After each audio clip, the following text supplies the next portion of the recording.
கல்யாண பந்தியில் பரிமாறுற அதே டேஸ்ட்டில் வத்த குழம்பு வந்து தயார் பண்ணிக்கலாம். முதல்ல வத்த குழம்புக்கு தேவையான மசாலா பொடியை வந்து தயார் பண்ணிக்கணும். அதுக்கு ஒரு பேனில் கொஞ்சமாக நல்லெண்ணெய், மல்லி, தோரம்பருப்பு, உளுந்தம்பருப்பு, பச்சரிசி, மிளகு, ஜீரகம், வெந்தயம், கட்டிப்பிரங்காயம்லாம் சேர்த்து மிதமான தீயில பொன்னிறமாக வறுத்துக்குங்க. இப்போ 8 மிளகாத்தூள், கொஞ்சம் கருவேப்பிலையும் சேர்த்து 2 பரட்டி நல்லா ஆறுனதுக்கப்புறம் கொஞ்சம் நைஸாகவே அரைச்சி எடுத்து வச்சுக்கோங்க. பரமுடி தேங்காய், கொஞ்சம் சோம்பு, கொஞ்சமாக தண்ணி ஊற்றி இதையும் நைஸாக அரைச்சி எடுத்து வச்சுக்கோங்க.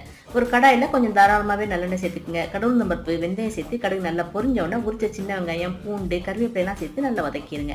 இப்போ பொடியை நறுக்கின தக்காளியை சேர்த்து நல்லா மசிஞ்சு வந்த உடனே மிளகாத்தூள், மஞ்சள் தூள், மணத்தக்காளி காய் இல்லைன்னா வத்தல் சேர்த்து அதையும் எண்ணெயில் நல்லா வதக்கிக்கிங்க. இந்த டைம் வந்து அரைச்சி வச்சிருக்க மசாலா பொடியை சேர்த்து நல்லா கலந்து விட்டுருங்க.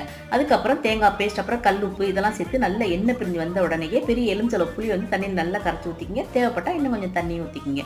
ஒரு மூடி போட்டு மூடி புளி நல்லா பச்சை வாசம் போகிற வரைக்கும் கொதிக்க விட்டதுக்கப்புறம் மூடியை திறந்து கொஞ்சம் வெல்லமும் சேர்த்து நல்லா கலந்து விட்டுருங்க. அவ்வளவுதாங்க. கம கம வாசத்தோட கல்யாண பந்தியில் ஆசையாக கேட்டு வாங்கி சாப்பிட்ற இந்த வத்த குழம்பை மறக்காம ட்ரை பண்ணி பாருங்க.